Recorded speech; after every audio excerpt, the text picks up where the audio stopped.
Oke. Assalamualaikum warahmatullahi wabarakatuh. Kita ketemu lagi di Ngobrol bareng Rumah Mentari, yang kali ini ada di episode ke-21 nih.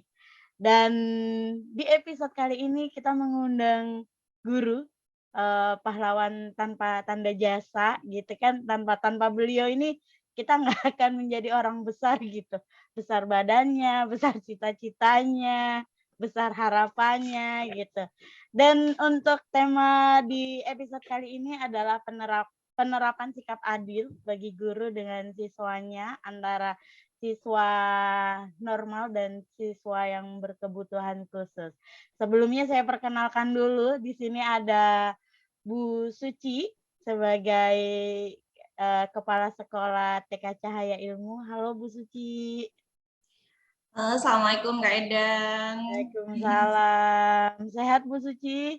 Alhamdulillah. Alhamdulillah. Dan di sini juga ada Bu Siti nih, rekan kerjanya Bu Suci. Beliau juga menjadi guru di TK Cahaya Ilmu. Halo Bu Siti. Halo Kak Endang, Assalamualaikum Bu Okta. Waalaikumsalam. Assalamualaikum semuanya. Iya, dan nggak ada yang dan tidak ada yang ketinggalan nih, pastinya ada Bu Okta sebagai ownernya Rumah Mentari yang selalu ada di setiap episodenya. Halo Bu Okta, Assalamualaikum Bu. Waalaikumsalam Endang. Iya, sehat ya Bu ya? Alhamdulillah sehat dan harus sehat. Harus sehat. Itu afirmasi positif ya Bu ya? Ya, betul sekali. Ya, oke. Untuk menyingkat waktu nih biar tidak terlalu lama, mungkin kita bisa sharing dulu nih dari Bu Suci dan Bu Siti. Bagaimana sih Bu? Ini kan, oh ya sebelumnya Bu Suci ini mengajar di TK sudah berapa tahun Bu? Ya, saya masuk itu 2014 Kak Endang, di bulan Juli, itu saya ingat. Saya baru lulus juga dari PGRI dulu, UGRIS, ya, saya dulu mantan mahasiswa UGRIS. Itu tahun 2014, selang beberapa hari kemudian saya menikah. Setelah lulus itu 3 hari kemudian saya menikah, dan 2 minggu kemudian saya memasukkan lamaran ke Cahaya Ilmu, karena waktu itu memang ya tahu informasi tentang lowongan di Cahaya Ilmu untuk menjadi guru TK seperti itu. Awalnya ya saya coba-coba memasukkan aja tuh karena bingung kan, baru keluar dari sekolah istilahnya, terus kemudian dicobalah masuk ke situ. Jadi 2014 saya memasukkan bulan Juli, di bulan Agustus tanggal 1 itu dihitung masuk pertama saya di Cahaya Ilmu seperti itu. Oke, artinya udah cukup lama ya Bu ya di menjadi guru di TK gitu. Mungkin Bu Suci bisa sharing nih pengalamannya selama mengajar, dan kan di khususnya TK Cahaya Ilmu kan ini menerima anak yang berkebutuhan khusus ya Bu ya. Gitu. Nah, mungkin Bu Suci bisa sharing pengalaman selama mengajar dan menangani anak yang berkebutuhan khusus Bu. Bagaimana? Iya, terima kasih Kak Endang. Jadi pertama saya masuk itu tahun 2014, saya langsung memegang kelas TKA. Dan kebetulan di situ ada salah satu anak yang berkebutuhan khusus juga. Kebetulan adiknya itu di TK, kemudian kakaknya di SD, dan sama-sama anak berkebutuhan khusus juga. Di awal-awal mungkin dengan anak-anak yang lain seperti itu saya bisa berinteraksi dengan mudah. Tapi ketika dengan anak tersebut, ketika saya misal ingin bertanya, ingin mendekati anak tersebut memalingkan muka, mengalihkan perhatian, dia tertarik dengan benda-benda elektronik di sekitar ruangan. Oh iya, anak ini memang ada sesuatu nih, saya mulai ke situ. Dan ternyata memang setelah saya tanya ke kepala sekolah dulu, Bunita seperti itu. Anak tersebut memang anak ABK dan sedang dari orang tuanya alhamdulillah juga cukup kooperatif. Orang tuanya dulu itu terapi seperti itu, dan alhamdulillah anak tersebut juga dalam pengkondisian dia memang secara sosial agak kurang. Cuma ketika dia saya memberikan materi apa itu ternyata langsung diserap oleh dia, dan apa yang saya ucapkan setiap hari itu ternyata menjadi memori dia sampai ketika mungkin memimpin anak-anak sholat saya salah ucapan, itu yang membetulkan adalah anak tersebut. Dan anak ini luar biasa, dan saya kemarin menyaksikan dia ada momen graduasi kayak imtihan seperti itu, dia menjadi yang terbaik, itu luar biasa. Kemudian di tahun kedua saya juga mendapati anak yang berkebutuhan juga, dan memang di Cahaya Ilmu ini kan kita menerima semua anak ya Kak Endang, termasuk anak-anak ABK tersebut. Jadi hampir setiap tahun saya mendapati berbagai kondisi anak dengan salah satunya adalah anak ABK tersebut. Dan yang kedua ini dulu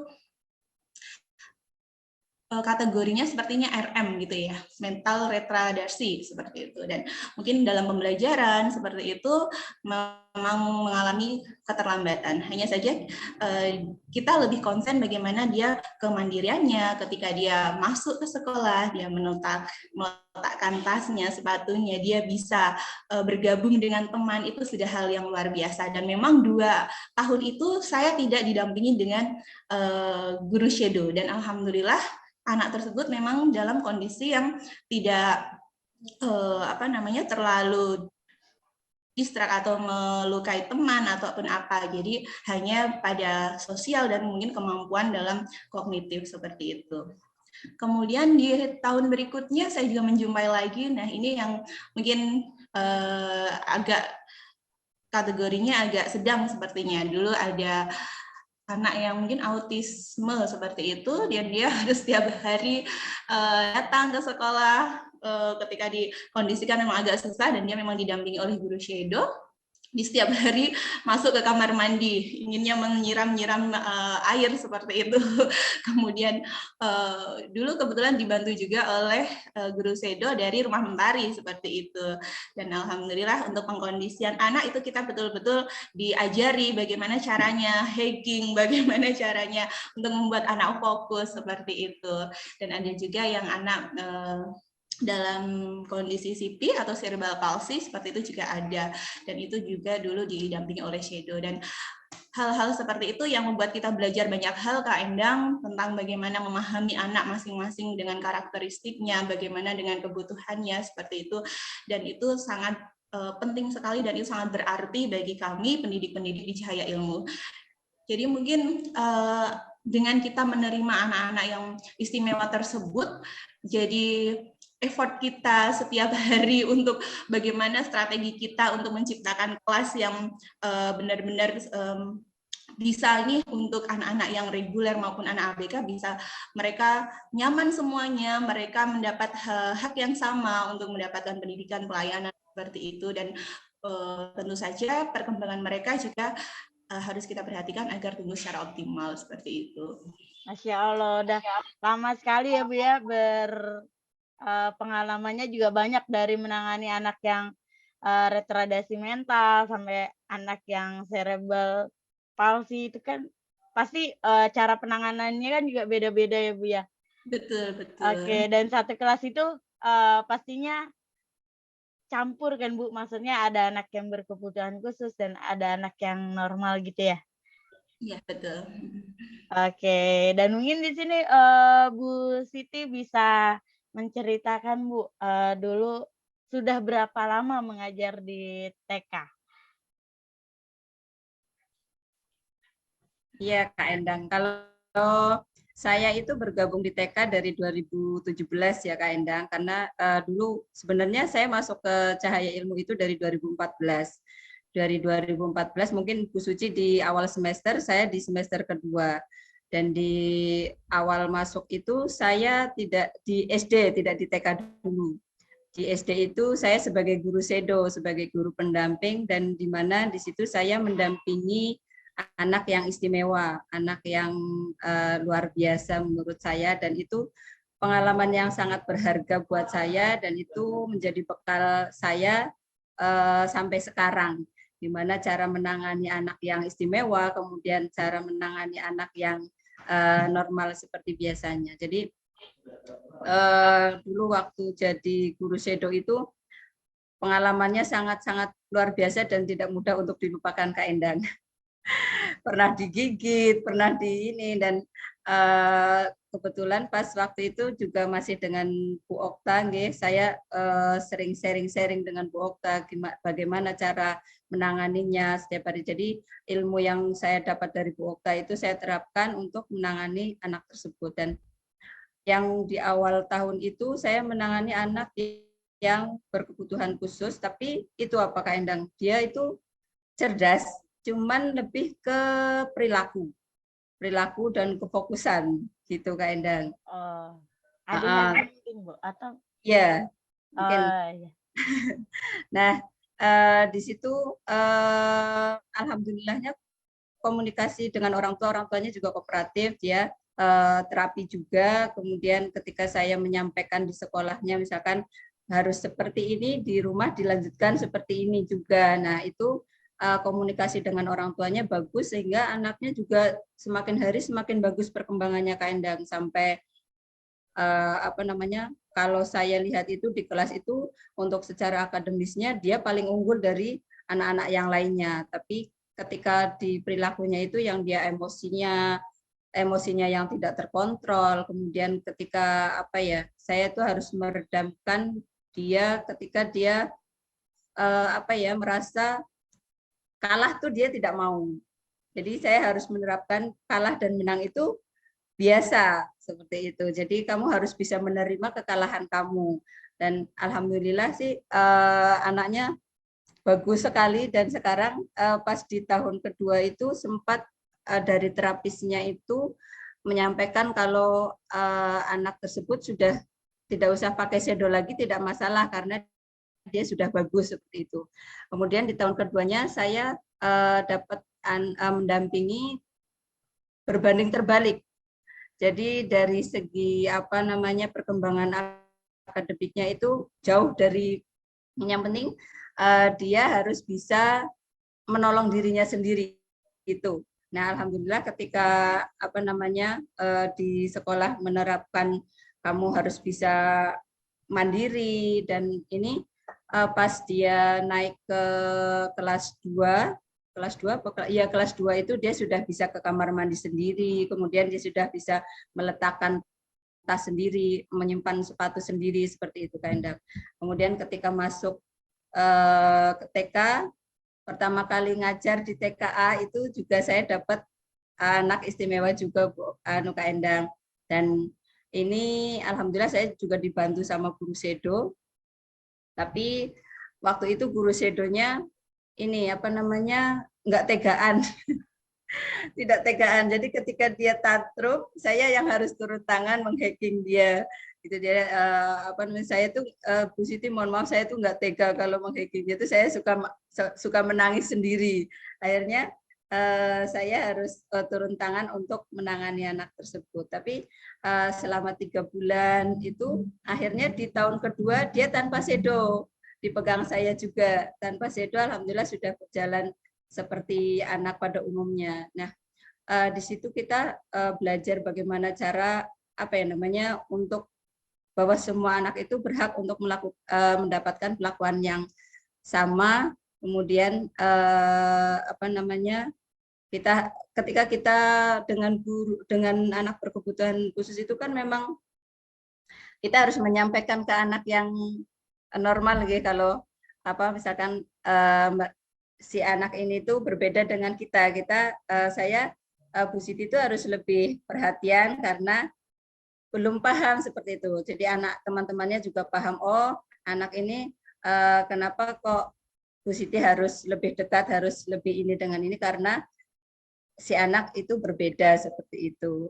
Nah, alhamdulillah di kelas yang saya pegang itu juga anak-anaknya ini apa namanya mengerti kalau ada anak yang harus lebih membutuhkan perhatian gurunya seperti itu Kak Endang. Oke, berarti kan Itu ini sih Kak Endang. iya, berarti kan mengajarnya ada anak istimewa dan ada anak yang normal ya Bu ya? Iya betul. Ya, nah kalau menurut Bu Siti sendiri nih, apa sih Bu makna dari keadilan antara guru dengan siswa itu? Kalau menurut saya makna keadilan itu ya apa ya, ketika kita mau menyampaikan anak untuk misalkan duduk misalkan mau menyampaikan untuk meminta anak untuk duduk ya kita harus duduk dulu. Kemudian kalau kita misal mau meminta anak untuk membuang sampah pada tempatnya misal seperti itu ya kita harus mencontohkan dulu seperti itu. Kemudian anak juga harus mendapatkan perhatian yang sama dari gurunya, tidak dibedakan antara anak yang berkebutuhan khusus dan anak yang normal seperti biasanya itu. Oke, jadi perlakuannya tidak ada yang beda ya Bu ya, antara anak Perlakuannya normal tidak dan ada yang ada beda. istimewa. Mungkin Bu Suci ada tambahan Bu, mengenai apa sih Bu makna keadilan antara guru dan dengan siswa? Ya, mungkin menambah juga dari Ibu Siti ya, bahwa betul tadi anak-anak berhak mendapatkan persamaan hak ya, seperti kasih sayang, pendidikan, pelayanan, kemudian juga kita tidak boleh diskriminasi, misal ada yang kita istimewakan atau ada yang luput dari apa namanya perhatian kita, pelayanan kita seperti itu. Jadi kita berusaha untuk tidak diskriminasi, semua anak itu unik dan kita harus melihat keunikan tersebut, anak memiliki potensi masing-masing dan itu yang harus kita pahami dan kita kembangkan seperti itu. Kemudian juga kita sebagai guru harus bersifat objektif dalam arti apa yang terjadi itu berdasarkan yang ada di lapangan seperti itu. Jangan sampai dari subjektivitas guru mungkin karena terlalu dekat dengan orang tua murid atau apa, jadi kita bersifat agak lebih subjektif ke anak tersebut. Itu seharusnya tidak ada seperti itu. Kemudian juga proporsional dalam arti sesuai dengan kebutuhan. Jadi setiap anak mempunyai kebutuhannya masing-masing ya Kak Endang dan semuanya. Jadi kita sebagai guru juga harus jeli dengan kita memahami karakteristik masing-masing anak. Itu juga kita harusnya tahu, oh ya anak ini kebutuhannya ini. Misal ada anak yang dia suka sekali dengan gerak, berarti guru juga harus memfasilitasi anak-anak tersebut dengan misal memperbanyak motorik kasar seperti itu. Terus kemudian mungkin ada anak-anak yang dia suka dengan motorik halus, misal menggambar atau bermain Play-Doh dan lain-lain seperti itu. Juga apa namanya guru bisa memfasilitasi. Jadi dengan memahami karakteristik masing-masing anak, juga sesuai dengan kebutuhan anak, kita berikan, kita fasilitasi sebagai guru, kita juga tadi untuk bersifat proporsional tadi sesuai dengan kebutuhan masing-masing anak, gitu Kak Endang. Mungkin sih ini. Iya, selama ini ada nggak sih Bu orang tua yang merasa kok anakku ini ya nggak diperhatiin kayak anak-anak yang lain, ada nggak Bu keluhan seperti itu? Iya, mungkin 1-2 pernah ada seperti itu, guys. Jadi ketika orang tua tersebut, oh kok anakku tidak disapa seperti itu, sedang yang lain disapa seperti itu. Mungkin waktu itu terjadi miskomunikasi saja sih Kak Endang. Jadi ada anak yang waktu itu sebenarnya sudah disapa oleh guru tersebut, mungkin anak tersebut dan orang tua tersebut tidak mendengar seperti itu, dan akhirnya yang terdengar adalah ketika guru menyapa teman sebelahnya seperti itu. Itu juga menjadi evaluasi buat kita. Jadi kalau bisa ya semua anak harus mendapatkan yang hak yang sama, jangan sampai satu kita sapa, yang satu kita tidak sapa seperti itu. Dan terus ya, terjadi, kita juga sudah berkomunikasi ke orang tua, kita jelaskan, kita minta maaf jika memang itu menjadi menyinggung perasaan. Jadi dalam hati guru itu tersebut memang sama sekali tidak ingin membedakan, tapi yang ditangkap memang seperti itu. Dulu pernah ada kejadian seperti itu. Oke. Nah, kalau Bu Suci sendiri bagaimana sih Bu biar itu tuh tidak tampak adanya pilih kasih kepada semua siswa dengan kategori antara normal dan istimewa. Mungkin kan kalau anak yang istimewa pastinya lebih banyak perhatiannya ya Bu, karena mungkin dia secara perilakunya mungkin jadi troublemaker-nya di dalam kelas kah atau apa. Nah, kalau Bu Suci sendiri bagaimana Bu caranya biar guru itu tidak terlihat pilih kasih sama semua siswanya? Ya, mungkin tadi Bu Siti juga sudah menjelaskan bahwa kita harus memahamkan anak-anak yang ada di kelas tersebut. Misal ada 15 anak, satu anak kok mengalami berkebutuhan khusus seperti itu. Kita jelaskan kondisinya bahwa kakak ini mengalami kekurangan seperti itu. Misal ketika kakak belum siap ataupun apa, kita bisa mengingatkan bersama-sama, dan alhamdulillah teman-teman diberikan kesempurnaan sama Allah, misal seperti itu ya. Itu kita berikan ke anak biar anak juga muncul rasa syukur, rasa perhatian ke anak tersebut seperti itu. Jadi terjalin juga komunikasi yang baik antara guru, anak yang normal maupun anak yang berkebutuhan. Jadi biasanya juga muncul, oh, aku mau membantu, aku mau mengingatkan Kak ini seperti itu. Jika misal anak tersebut menjadi misal merobohkan mainan atau apa seperti itu, dan memang itu butuh proses Kak Endang. Jadi setiap hari guru harus mengingatkan, guru memberi penguatan seperti itu sehingga tertanam pada anak-anak tersebut bahwa anak si kakak ini memang istimewa, dan kita misal ada sesuatu kita bisa mengingatkan, kita bisa membantu bu guru nih dalam misal mengingatkan kakak tersebut atau membantu kakak tersebut melakukan hal apa seperti itu.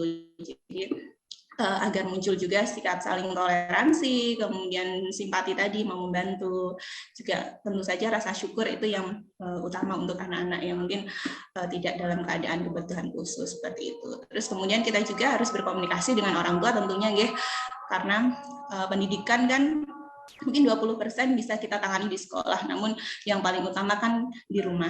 Jadi bagaimana kerjasama yang baik antara sekolah dengan rumah itu juga harus terjalin dengan baik, kita komunikasikan, misal dalam kesehariannya, bagaimana ketika di rumah, apakah ada terapi, apakah sudah melakukan diet, seperti itu. Biasanya kan akan terlihat sekali itu Kak Endah ketika seharusnya dia diet makanan tertentu, misal coklat ataupun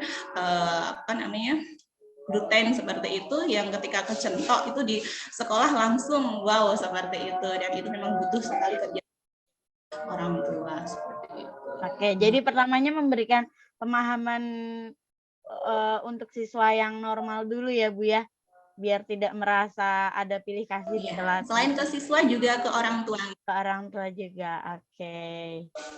Oke, nah kalau dilihat-lihat nih Bu Siti di kelasnya kan ada anak yang wow aktif sekali ya Bu ya. Nah itu gimana Bu Siti untuk biar proses belajarnya itu lebih efektif dengan kondisi kelas yang memiliki anak istimewa Bu?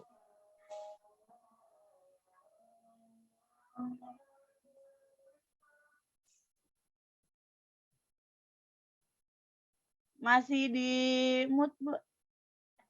Iya.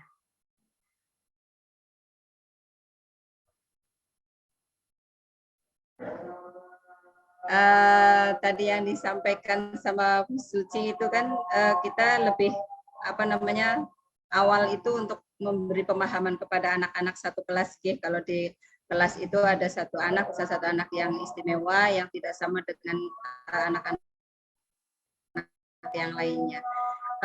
Untuk ya lebih kondisinya lebih efektif itu dalam satu kelas itu kan kita memang kan kelasnya sekolah inklusi yang di dalam sekolah itu ada anak-anak yang istimewa dan juga ada anak-anak yang normal seperti biasanya. Ada yang keterlambatan secara fisik, kemudian secara kognitif, nah seperti itu. Nah, supaya kita bisa menerapkan pembelajaran yang efektif itu kita harus membuat RPP dulu. RPP-nya kita harus dibedakan dulu pencapaiannya untuk anak yang normal dan anak yang istimewa. Jadi untuk pencapaian anak yang istimewa dan anak yang normal itu tentunya berbeda ya Kak Endang. Terus kan lebih kalau untuk yang anak istimewa itu lebih ke pembiasaan. Kemudian dari pembiasaan itu kita menerapkan tidak hanya dalam 1 bulan, 2 bulan, 3 bulan itu langsung jadi, itu butuh proses yang lama dan itu setiap hari guru harus selalu mengingatkan tentang pembiasaan, bagaimana kamu bisa meletakkan sepatumu dengan benar, kemudian meletakkan tas dengan benar, kemudian bagaimana kamu ketika bermain harus di kelas itu ada kesepakatan dengan teman-teman yang lain. Itu pembiasaan itu harus kita ingatkan setiap hari.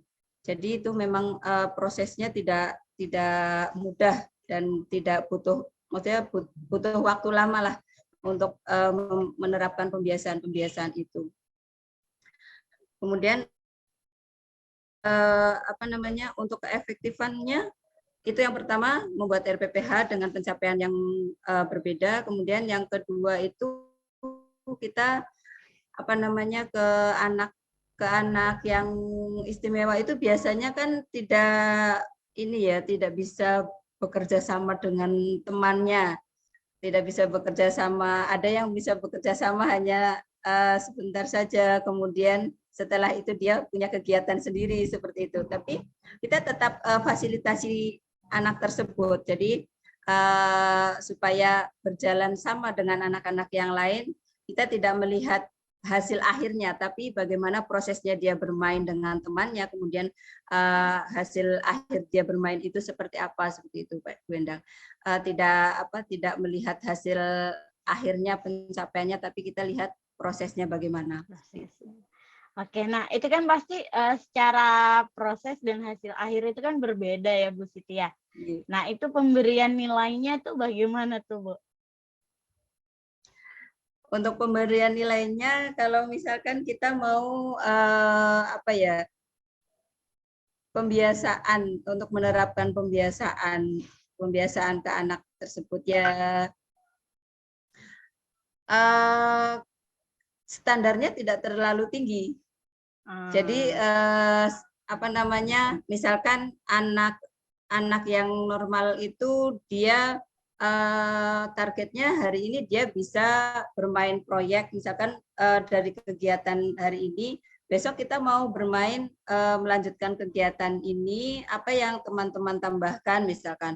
Nah, sebenarnya ini pembelajaran yang kita terapkan menggunakan Luspat itu sangat efektif untuk anak-anak ya, terutama untuk anak-anak yang berkebutuhan khusus seperti itu.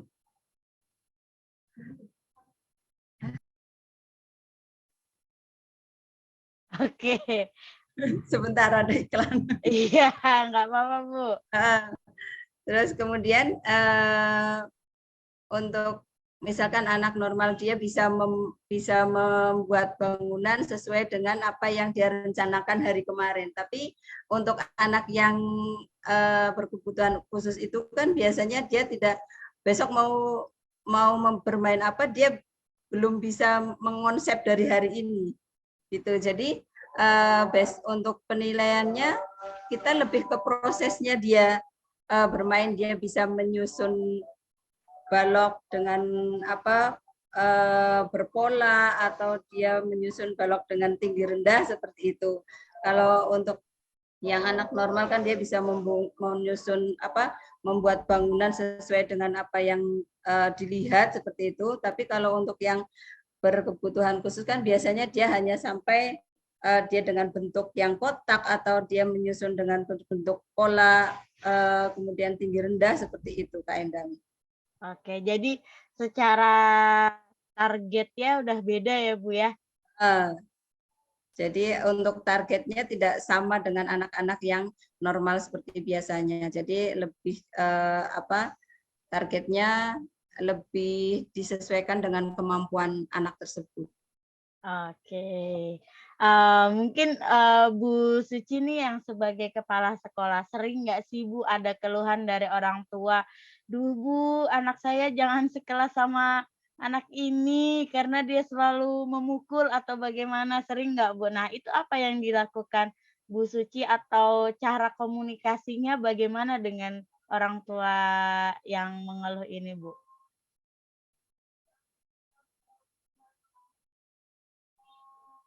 Masih di mute Bu? Iya. Iya, baik.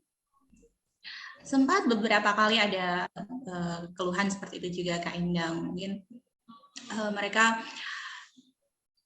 kok anak saya mungkin pulang ke rumah terus kemudian cerita tadi dipukul si ini seperti itu, meskipun kadang sudah ada pendamping seperti itu ataupun ada anak yang terlalu over dalam gerak seperti itu karena mungkin tidak sengaja ataupun gimana misal terkena terus kemudian anak cerita sama orang tuanya. Sempat beberapa orang tua juga minta tidak satu kelas seperti itu. Terus kita juga pahamkan bagaimana tentang pendidikan inklusi di Cahaya Ilmu seperti itu, dan kita menerima saran-saran masukan dari orang tua. Terus kemudian kita juga evaluasi apa yang sebenarnya terjadi di kelas seperti itu. Jadi sehingga dari guru, dari sekolah ataupun dari orang tua sama-sama bisa untuk memperbaiki mungkin pembelajaran ataupun hal yang ada di kelas tersebut sehingga kejadian-kejadian tersebut tidak terulang seperti itu. Dan kita juga komunikasi dengan orang tua misal melalui kegiatan parenting seperti itu. Di sini ada parenting kelas, ada parenting umum seperti itu yang biasanya kita juga selipkan bahwa Cahaya Ilmu itu memang sekolah inklusi dan kita menerima anak yang istimewa tersebut dengan melalui berbagai sehingga akhirnya dia bisa sekolah di Cahaya Ilmu. Dan semisal terjadi sesuatu itu pun nanti bisa dikomunikasikan dan kita cari strategi agar kejadian-kejadian tersebut tidak terulang seperti itu. Lebih ke komunikasi, kemudian bagaimana penanganan guru kita perbaiki seperti itu kan ya. Oke, jadi memang kalau parenting class tuh memang setiap bulannya atau setiap 1 semester, Bu? Ini kalau parenting kelas itu 3 bulan sekali. Oh, 3 bulan sekali ya. Kalau Jadi awal semester ada orientasi orang tua, ada parenting besar yang diikuti oleh semua orang tua. Kemudian di 3 bulan berikutnya ada parenting kelas yang diikuti hanya di kelas tersebut, misal bersama guru wali atau bersama guru wali dan kepala sekolah seperti itu. Oke, jadi memang berbagai cara dilakukan sama sekolah ya Bu ya. Karena sekolah inklusi menerima anak-anak yang berkebutuhan khusus, jadinya ya mau nggak mau yang normal sama-sama memahami lah begitu ya Bu ya. Oke, nah untuk gimana sih Bu buat guru-guru ini mengenali karakteristik anak didiknya dengan kondisi masing-masing? Itu gimana Bu Suci? Yeah. Guru setiap hari berinteraksi dengan anak-anak, tentunya melihat perkembangan dari awal masuk, kemudian sampai beberapa bulan. Dari catatan harian tersebut, guru akan membuat evaluasi bagaimana anak tersebut di kelas, kesehariannya seperti apa, dan dari situ akan muncul kecenderungan anak, misal karakteristik anak ini seperti ini, karakteristik si A seperti ini, si B seperti ini. Jadi setiap hari dari pengamatan guru, dari hasil catatan penilaian guru seperti itu bisa menjadi alat untuk guru bisa memahami karakteristik masing-masing. Dan tentunya juga kita juga komunikasi dengan orang tua, misal seperti apa ketika di rumah. Dengan kita beberapa cara sih di awal masuk kita berkomunikasi dengan wawancara orang tua. Terus kemudian ada buku penghubung untuk orang tua, ada catatan misal anak tersebut bagaimana seperti itu. Dan di situ juga bisa kita jadikan alat juga, melalui orang tua kita juga bisa tahu karakteristik anak ketika di rumah, bagaimana pola asuh di rumah seperti itu. Kemudian kegiatan home visit itu juga kita lakukan untuk melihat bagaimana kerjasama orang tua dengan sekolah, apakah di rumah juga diterapkan pola-pola pembelajaran yang ada di sekolah seperti itu. Jadi berbagai cara kita lakukan untuk melihat karakteristik anak tersebut. Karena memang sangat penting memahami karakteristik masing-masing anak sehingga kita bisa tahu apa yang harus kita berikan ke anak tersebut, seperti itu. Oke, jadi dari kegiatan di sekolah, terus home visit gitu kan, terus komunikasi dengan orang tua itu yang ngebuat oh si anak ini karakteristiknya begini nih, begitu ya Bu ya. Nah, kalau Bu Siti sendiri yang di kelasnya saat ini ada anak berkebutuhan khusus, bagaimana Bu cara berkomunikasi dengan anak di kelasnya? Ya Kak Endang, Iya. kalau untuk komunikasi dengan anak berkebutuhan khusus di kelas, memang kita berbeda ya dengan anak-anak normal lainnya. Ketika kita berkomunikasi dengan anak normal lainnya, mungkin satu kali kita berbicara, anak bisa langsung nyambung seperti itu. Tapi ketika berbicara atau berkomunikasi dengan anak-anak yang berkebutuhan khusus itu, kita berulang. Dan bahasanya lebih disederhanakan kalau kita berkomunikasi dengan anak-anak yang berkebutuhan khusus, dan intonasi suara itu juga kita harus bisa memainkannya ketika berbicara dengan anak yang berkebutuhan khusus seperti itu. Jadi untuk memudahkan, misalkan kayak kita berbicara dengan anak berkebutuhan khusus itu harus berulang dan bahasanya harus disederhanakan lagi. Misalkan Kakak silahkan duduk, buat lingkaran seperti itu. Jadi lebih memainkan ke intonasi suara seperti itu Kak Endang. Oke, jadi dari kalimat yang sederhana, intonasi gitu ya. Jadi nggak ada kalau misalnya anak normal mendapatkan instruksi yang bertingkat atau yang bahasanya agak panjang, dengan anak yang berkebutuhan khusus cukup dengan satu kata ya, gitu ya Bu ya, Bu Siti ya? Iya Kak Endang. Iya. Dan itu menjadi kadang kan ada yang misalkan orang yang belum paham, biasanya oh guru itu kok galak seperti itu. Kadang ada yang seperti itu, tapi kita memang harus punya seperti yang Bu Okta sampaikan itu, kita tuh harus tegas. Antara tegas dengan galak itu berbeda. Jadi intonasi suara itu untuk membedakan antara dengan anak yang normal sama dengan anak yang berkebutuhan khusus, dan itu juga harus kita pahamkan juga sama anak-anak yang lainnya bahwa Bu Siti ketika berbicara dengan kakak ini memang harus begitu suaranya.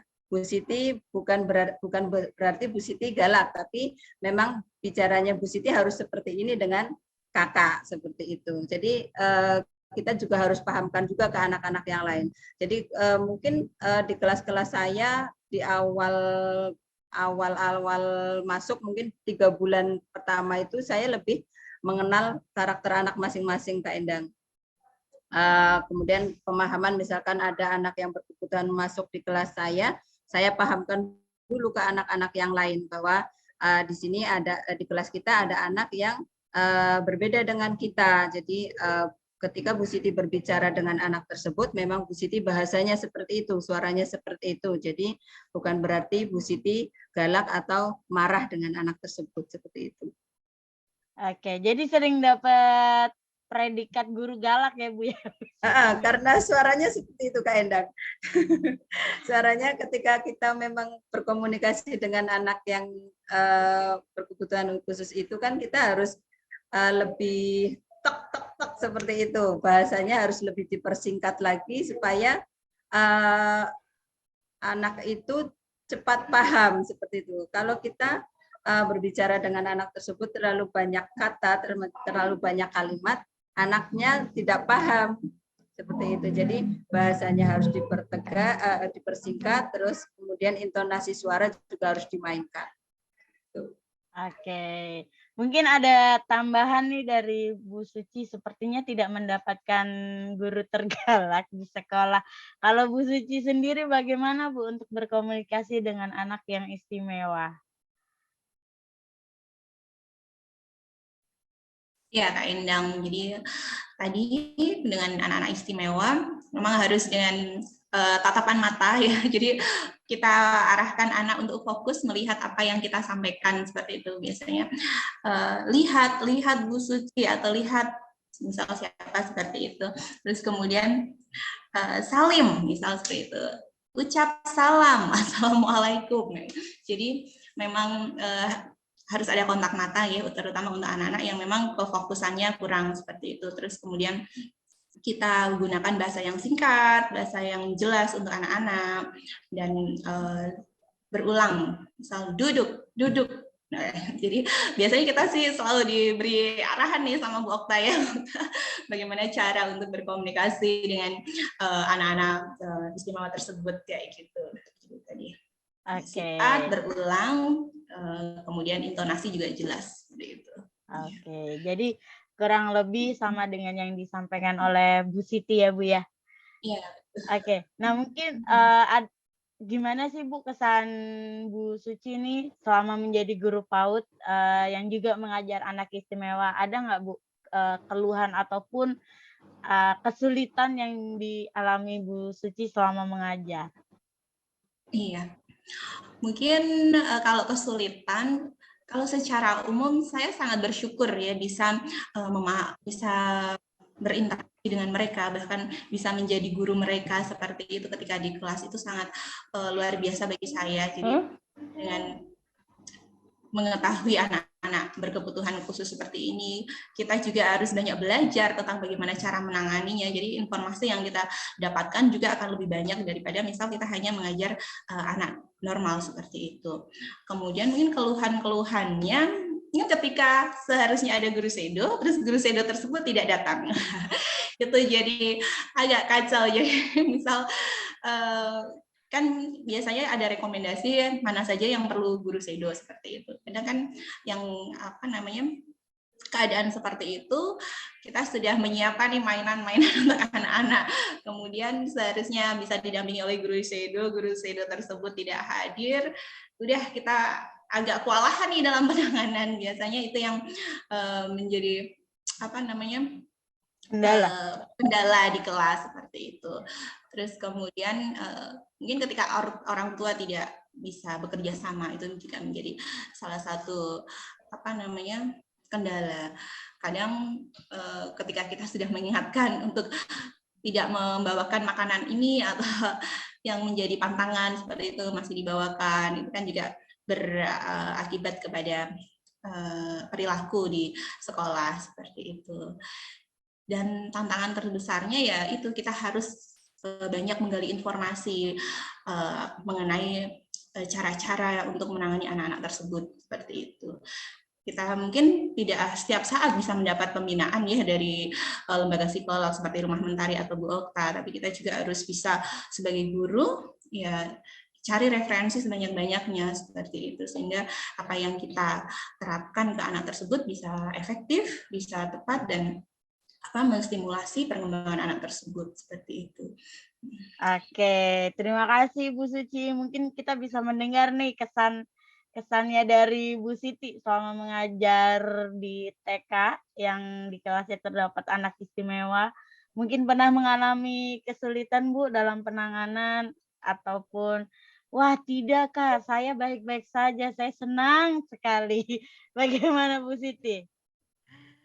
Ya Kak Endang, kalau untuk kendala pasti ada ya Kak Endang ya. Kendalanya ya itu yang pertama ketika orang tua tidak bisa diajak kerjasama, itu yang kendala yang pertama. Dan yang kedua itu ketika tadi seperti yang Bu Suci sampaikan itu ketika harus ada sedo tapi sedo tidak ada, nah itu jadi kendala karena ketika harusnya hari itu ada sedo kemudian tidak ada sedo itu akan membuat kelas tidak kondusif seperti itu. Jadi seperti yang lain jadi kurang diperhatikan seperti itu.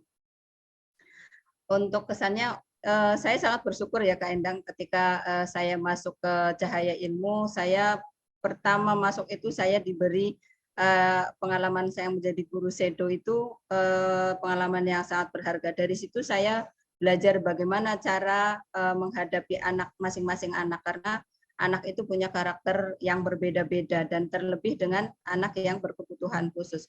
Dari situ saya harus banyak belajar, cari tahu referensinya, metode-metode apa yang harus saya terapkan supaya bisa mengkondisikan anak yang berkebutuhan khusus dan anak-anak yang lainnya seperti itu, Kak Endang.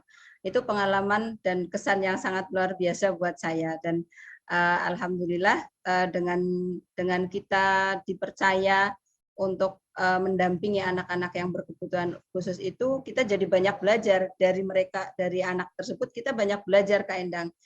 Gimana cara untuk meredamkan emosinya, kita cari tahu nih, googling, selain dengan ahlinya seperti Bu Okta, misalkan psikologi itu sharing seperti dengan Bu Okta, kan tadi Bu Suci sampaikan tidak setiap saat bisa sharing sama Bu Okta, jadi kita harus belajar sendiri, cari tahu sendiri bagaimana kita untuk menangani anak-anak seperti itu. Kita harus cari metode-metode yang efektif untuk bisa mendampingi anak-anak seperti itu. Gitu sih Kak Endang. Oke. Terima kasih Bu Siti. Mungkin ini akan ditutup dengan kata atau kalimat dari Bu Okta nih Bu, sebagai owner Rumah Mentari sekaligus psikolog di TK Cahaya Ilmu ya, yang sering mendapatkan keluhan ataupun curhatan dari orang tua maupun guru. Bagaimana Bu?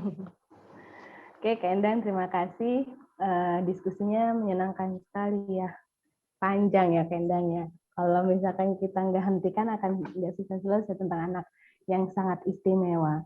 Karena pada dasarnya ketika saya menjadi psikolog di KBTK Cahaya Ilmu itu juga butuh dengan perjuangan antara sekolah mengkomunikasikan, mensinergikan antara sudut pandang psikologi terhadap apa itu perkembangan anak, apa itu dengan masalah-masalah anak secara perkembangan, dan juga mengkomunikasikan dengan pihak sekolah dan pihak sekolah itu benar-benar belajar baru tentang anak-anak yang luar biasa istimewa begitu ya. Di mana dulu pernah ada kasus orang tua tidak terima dengan hasil psikologi, itu udah biasa gitu ya. Itu sudah biasa begitu. Dan alhamdulillah sekolah yang saya mitra yaitu Cahaya Ilmu, kita sama-sama berkomitmen, alhamdulillah sekolah juga komitmen bahwa memang sangat membutuhkan sekali untuk mengetahui tentang kebutuhan anak-anak. Kak Endang sendiri tahu ya bahwa anak ini anak normal, tapi dia punya keterbatasan, ya kan? Itu juga kan sangat membutuhkan sebuah penanganan yang tersendiri seperti itu, apalagi anak istimewa begitu. Nah, sekolah alhamdulillah juga selalu belajar sih ya, saya melihat guru-guru KBTK Cahaya Ilmu ini selalu belajar, sedikit-sedikit harus belajar gitu ya. Karena apa? Banyak sekali alhamdulillah orang tua itu mempercayakan ke sekolah dalam menangani anak-anak karena program, kalau tidak salah ini ya Bu Suci ya, sekolah percontohan kalau tidak salah ya. Iya betul. Ya, Piloting. Nah, sekolah percontohan untuk inklusi kalau tidak salah ya Bu Suci ya. Nah, itu sangat luar biasa, harus bekerja keras ya, seperti kasus-kasus apa sih itu, kasus perilaku, kasus emosi gitu ya, neuropsikologi, kasus-kasus neurologi, itu benar-benar saya sering sekali dicerca sama beberapa guru menanyakan, ini kasusnya apa Bu Okta, ini seperti apa Bu Okta gitu. Nah, meskipun beberapa kasus yang kita tanganin orang tua masih defense mekanisme, wajar sih kalau saya pribadi, kalau orang tua mengalami defensif itu wajar. Siapa sih orang tua yang mau kondisi anak seperti itu ya? Tapi anak juga akan berkata, siapa juga sih yang mau seperti ini kondisiku, gitu kan? Tidak ada yang salah, gitu kan? Tidak ada yang salah, itu memang sudah anugerah yang Allah berikan, yang Tuhan berikan, yang mana kita harus pupuk anak tersebut menjadi lebih baik, begitu. Nah, dengan adanya sebuah kerjasama seperti itu, dengan adanya sebuah kerjasama antara sekolah dan psikolog ataupun bermitra dengan sekolah-sekolah dengan profesional, itu membantu sekolah dalam menangani anak-anak yang istimewa, dan alhamdulillah anak-anak istimewa dengan pendampingan guru pendamping gitu ya Bu Suci ya, alhamdulillah sudah lebih terkondisikan ya. yang mana guru pendamping itu kita bekali, kita asesmen gitu ya, bukan hanya sekedar kita terima saja, tapi kita ada sesi asesmennya, terus juga kita bekali dengan pengetahuan tentang anak yang ditangani ini kasusnya apa, itu membantu sekali saat anak di sekolah, dan guru juga diharapkan tidak menyerahkan kepada guru pendamping, tapi adanya kolaborasi antara guru kelas dan pendamping itu sangat penting sekali. Seperti itu. Jadi kalau saya melihat anak istimewa, bukan saya saja melihat ya, pada dasarnya Kak Endangnya kita orang psikologi dan juga Bu Suci, Bu Siti adalah orang pendidikan. Pada dasarnya anak istimewa memiliki hak yang sama dengan anak pada umumnya, ya kan? Mereka terlihat demikian bukan keinginan mereka, tapi memang sudah anugerah yang Tuhan berikan, Allah berikan, yang mana itu adalah orang tua yang hebat yang dipilih sama Allah, gitu kan? Karena apa? Tidak semuanya bisa loh seperti itu. Kemungkinan saya juga tidak bisa seperti itu menangani anak-anak yang anak pribadi saya mungkin yang istimewa, kemungkinan saya tidak bisa. Tapi Tuhan itu sudah memberikan porsinya kepada orang tua. Yang mana ketika kita ya Kak Endang ya di lapangan, ternyata orang tua yang bekerja sama dengan baik, maka hasil anaknya pun semakin baik. Tapi kalau orang tua yang masih defensif, maka perkembangan anaknya pun, mohon maaf, sangat berjalan dengan lambat. Begitu. Jadi di sini dengan tema adil atau tidakkah gitu ya, kalau saya berpikir, alhamdulillah guru-guru sudah mulai adil, begitu kan, tinggal memberikan sebuah konsep aja kepada pihak orang tua dengan komunikasi bahwa adil dan tidaknya itu bukan karena dia disapa atau tidak, tapi bagaimana guru memberikan sebuah pemahaman atau mungkin guru paham tentang kebutuhan psikologi anak itu yang lebih adil. Karena kebutuhan psikologi, kebutuhan pendidikan untuk anak usia dini itu sangat penting sekali guru atau pihak sekolah terapkan kepada anak-anak. Anak kita baik istimewa maupun anak kita dengan kondisi normal begitu. Seperti itu Kak Endang. Oke, terima kasih Bu Okta. Karena ini waktu sudah semakin lama ya, karena sudah siang juga, karena video ini di-tag di siang hari. Oke, anak berkebutuhan khusus itu dilahirkan dengan cara yang sama seperti kita. Mereka makan dan minum sama seperti kita. Mereka tinggal di rumah dan memiliki orang tua yang sangat menyayangi mereka sama juga seperti kita. Mereka pun berhak juga mendapatkan pendidikan yang sama seperti kita. Mereka butuh guru yang sabar, guru yang tulus, guru yang ikhlas, guru yang mampu membimbing mereka, yang mau menerima kekurangan mereka. Terima kasih guru. Guru adalah pahlawan tanpa tanda jasa, bukan karena tidak berjasa, namun kita tidak bisa membalas jasa-jasa guru-guru kita. Terima kasih Bu Suci, Bu Siti, sebagai guru TK Cahaya Ilmu, dan terima kasih Bu Okta untuk waktunya. Saya tutup. Wassalamualaikum warahmatullahi wabarakatuh. Waalaikumsalam warahmatullahi wabarakatuh. Terima kasih Kak Endang. Terima kasih Kak Endang. Sama Bu.